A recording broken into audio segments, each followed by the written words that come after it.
खट्टर साहब, आपने जितनी मेरे तक धमकी भिजवानी है भिजवा लो, आपने जो मेरे गले करना है कर लो, पाछे तो मैं हट दी।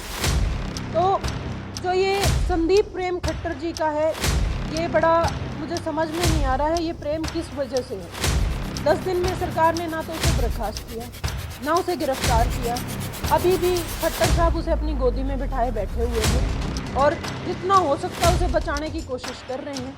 हम तो दोनों लड़ाई लड़ेंगे, आखिरी दम तक लड़ेंगे। नमस्कार जी, आप सभी मीडिया के साथियों का यहाँ आने पे बहुत बहुत धन्यवाद। आज का जो हमारा प्रेस वार्ता का जो टॉपिक है, आप लोगों को सबको पता है कि किस तरीके से जो महिला कोच ने एक एफआईआर रजिस्टर करवाई थी और किस तरीके से आप मीडिया के साथियों के माध्यम से उसने बताया था सबको कि क्या क्या उसके साथ हुआ। और उसके बाद जब वो सीएम ऑफिस डीजीपी ऑफिस गई तो उसकी सुनवाई नहीं हुई और बाद में आप लोगों के माध्यम से उसे सारा कुछ बताना पड़ा और वो एफआईआर चंडीगढ़ में रजिस्टर हुई 31 दिसंबर को। उसी प्रकरण में आगे बढ़ते हुए 26 जनवरी को से पहले कुछ दिन पहले खापो ने और जो जितने भी किसान आंदोलन से जुड़े हुए संगठन थे उन लोगों ने डीजीपी को एक लेटर दिया था कि जो ये संदीप सिंह है ये झंडा ध्वजारोहण ना करे, झंडा ना फहराए। और ऐसा अगर किया जाता है, अगर क्योंकि इस पे 354 ए और 509 के तहत मुकदमे दर्ज हैं, लेकिन सरकार ने उसको दरकिनार करते हुए, अनसुना करते हुए उनसे झंडा फहरवाने की जो वापसी थी उनकी ड्यूटी लगा के रखी, किसी और की ड्यूटी वहाँ पे नहीं लगाई गई। तो खापो ने बोला था कि हम इस चीज़ का विरोध करेंगे, हम उन्हें झंडा नहीं फहराने देंगे। जितने भी किसान लीडर्स थे सब ने बोला था। तो उसी प्रकरण में मैं अपनी खाप की तरफ से गई थी। मैं नारनौंद की बेटी हूँ, मैं पेटवाड़ मेरा गांव है और मैं सतरोल खाप के जो हमारे लगती है उसी खाप और दूहन खाप, 2 खापें लगती हैं, दोनों की तरफ से मैं गई थी। वहाँ पे जब मैंने उनसे एक बहुत सिंपल सा क्वेश्चन किया था, आप लोगों ने सबने देखा है कि भाई साहब आप अपवित्र हो, ये झंडा मत छूइए, आप ये झंडा फहराने लायक नहीं है। मेरी सिर्फ और सिर्फ इतना ही क्वेश्चन था। ना मेरे पास कोई हथियार था, ना मेरे पास कोई ऐसी चीज़ थी जिससे मैं उनको भाई कोई बोझिल कर सकती थी, चोटिल कर सकती थी या कुछ भी मैं ऐसा कर सकती थी।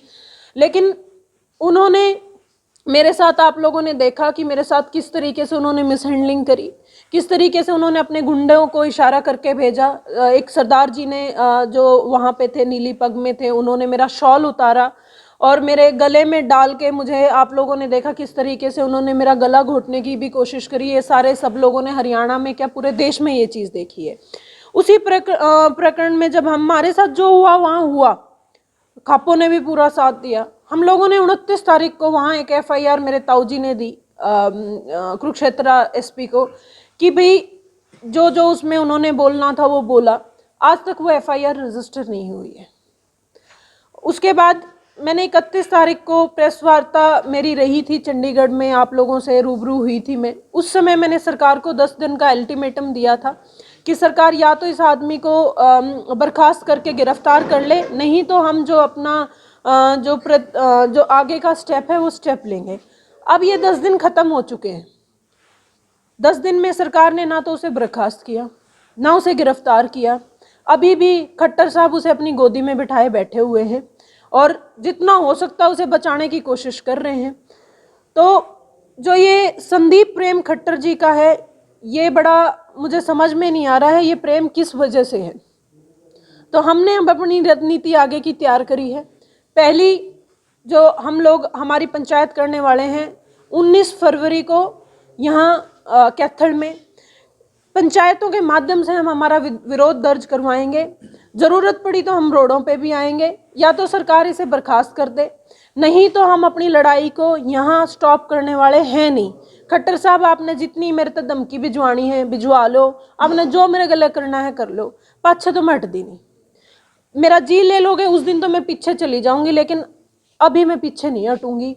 जी लेने के बाद कोई और लड़की आ जाएगी, कोई और सोनिया दुहन आ जाएगी, कोई और महिला कोच आ जाएगी।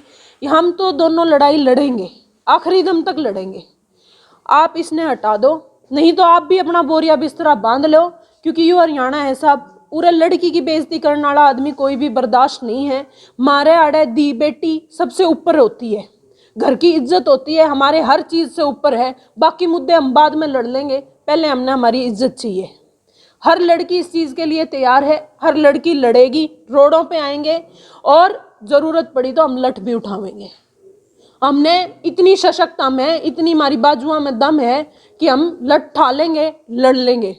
और ये मेरी अकेली की आवाज़ नहीं है, मेरे पास हज़ारों लाखों कॉल आ रहे हैं उस दिन के बाद से। हमें इतना समर्थन मिल रहा है, लोग कह रहे हैं तू लड़ ले।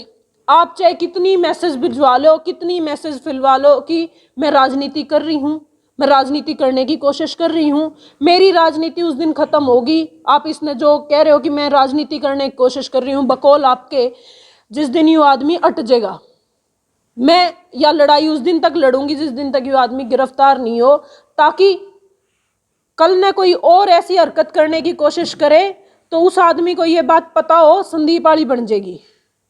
तो ये आदमी तो आपको हटाना पड़ेगा, जेल भी भेजना पड़ेगा। मेरी लड़ाई सिर्फ और सिर्फ यही है। 8 तारीख को, 8 जनवरी को मैंने इस आदमी की, संदीप सिंह की एंट्री बैन करी थी नारनौंद में।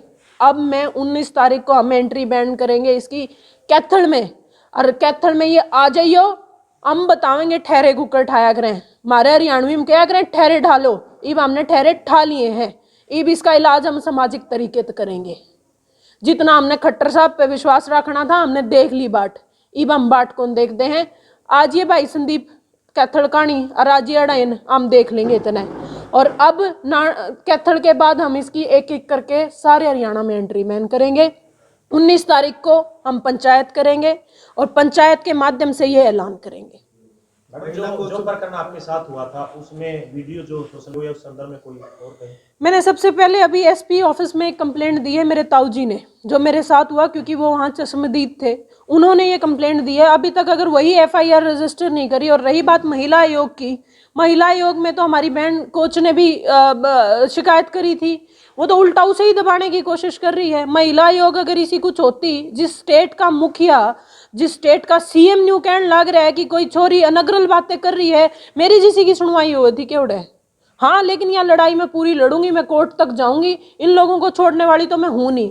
दूसरा, आपने कहा वहां महिला पुलिसकर्मी, वहां जेंट्स पुलिसकर्मी ने जो किया वो भी आप लोगों ने देखा कि किस तरीके से उन्होंने मेरे गोड्डा मारा, और किस तरीके से संदीप सिंह के जो गुंडे थे उन्होंने मेरे साथ मेरा शॉल उतारा, मेरे गले में उन्होंने फांसी डालने की कोशिश करी। वहां क्या क्या हुआ है आप सब लोगों ने देखा है।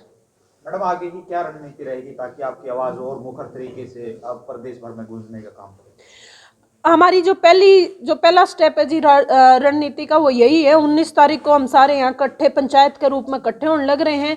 सारे किसान लीडर्स भी आ रहे हैं, सारे जितने भी आसपास यहाँ पे खापें लगती हैं या जितने भी सामाजिक लोग हैं सब लोग आ रहे हैं, बढ़ चढ़ के हिस्सा ले रहे हैं। उस दिन हम इसकी पहली एंट्री बैन करेंगे, दूसरी एंट्री बैन करेंगे। कैथल से पहली हमने नारनौंद में करी थी, वो भी पंचायत के माध्यम से करी थी। और उसके साथ साथ आगे आगे पूरे हरियाणा में हम इसकी एंट्री बैन करेंगे। और जो ज़रूरत होगी कि मैंने मेरी नेट तार के आगे धरनी है तो मैं वो भी रखूंगी।